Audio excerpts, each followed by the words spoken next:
महाराष्ट्र मित्रांनो, आज तुम्हाला ना रोईंगचं वर्कआउट दाखवतो आम्ही. म्हणजे मशीनवरती कशी मारले पाहिजे. काय काय होतं माहिती आहे की मशीन असले की त्याच्यावरती बॅग मोठी होते, पण कधी कधी आपल्याला तो मसल प्रेस करता आला पाहिजे की कुठे घ्यायचं आणि किती सोडायचं आहे ते. आता आणि रोईंग मशीन मारताना दुसरी एक पद्धत आहे. तांबरे एक एक सिंगल हाताने पण करू शकतो. घे इथे पकड आणि क्रॉस राहा, आणि मशीन पकडल्याच्या नंतर थोडा क्रॉस राहायचा आहे. इथे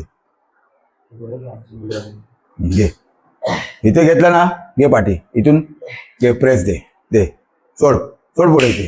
हा,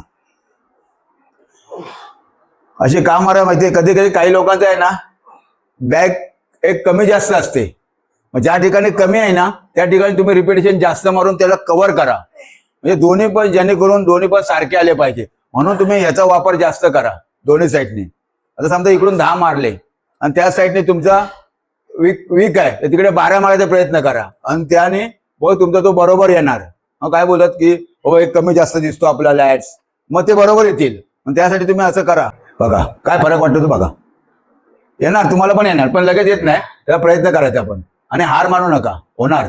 काय वाटतंय की माझं एक कमी आहे, आता पुढे येईल की नाही, मारा. म्हणून तुम्हाला सांगतो, सिंगल वर्कआउट दाखवलं का माहितीये की जो कमी आहे तिथे 2-4 जास्त मारा. पाहिजे तर हलकाचा सपोर्ट घ्या, पण मारा त्याला. अशा प्रकारे करा.